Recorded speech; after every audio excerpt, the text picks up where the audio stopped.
bust your ass. And so I just decided to take a candid moment and go, yeah, that's correct, isn't it? The way the Controlled Substances Act is written is it doesn't matter whether cannabis is a 1, 2, 3, 4, or 5. This is still illegal under that code. Is that correct? And they're like, absolutely. So there you go. There's your answer. It doesn't matter if it's 1 through 5. We're still bust your ass. Your ass. Oh, yeah, we're gonna, so shape-shifting lizard. So that's kind of the mentality of law enforcement. Slits in your eyes right now. Take off that person face right now. One thing I wanted to bring up, and this is something that I feel is why not if we legalize hemp, marijuana is like our gold. All right. I don't know if you follow anything with David Wilcock at all, but there's a whole thing about China. There's a thread on his life right now? I know. Yeah. There's been a thread on his life. And basically we're finding out that America was, funded by China.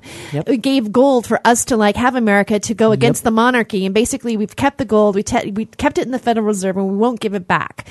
And, I don't know if this is a joke, but I go, well, let's just make hemp our gold. Oh yeah, no, I've actually talked to people. Hey, we've got something that's worth like gold too. Yeah. And it could be our commodity. Well, I talked with some economists and asked them, could we switch over from a gold standard to a hash standard?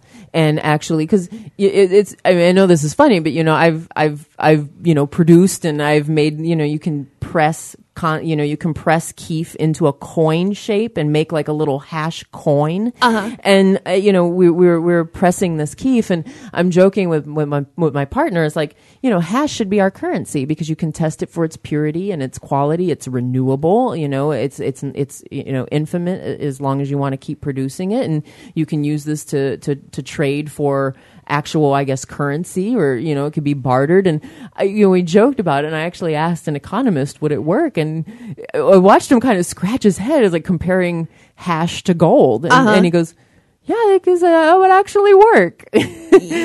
Yeah. And instead of having like I would totally go into banking if that was the case. Oh, wouldn't we all? And that's just it. And that's the thing, is that's what government wanted. They don't want that evening of the playing field, which is what cannabis hemp does. Speaking of David Wilcock, though, I recommend the listeners go to divinecosmos.com and follow what is going on and why he had a death threat. Apparently, though, he's doing well now, and he got part 2 out on his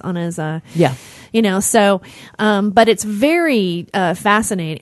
I'm saying fascinating. It's interesting. What he's writing about is interesting. And he feels that, and the reason why I'm talking about it is I feel that it's actually true. Time. It's time. I think he feels that what is being written about right now will be written in movies forever, because we're going to find out like this huge history of, gold and how we've taken it. And even like to the point where he pointed out like building 7 basically went down because it was holding some of the gold and the the evidence, the records of it. So yeah, that was it. Yeah. So it's like, and we're like, oh my God. Now it's like, to me, I go, that makes sense. It would almost make sense to take down the other 2 towers just to get rid of building 7. I mean, you know what I mean? That how diabolic that would be. Yeah. Oh yeah, come on everybody, see the light, see the light. We're 365 days before the age of Aquarius. How exciting. Yeah, it's an exciting time. It's exciting. Which basically means by the time the elections roll around, there's just really only a few months to put up with whatever happens anyway. Yeah.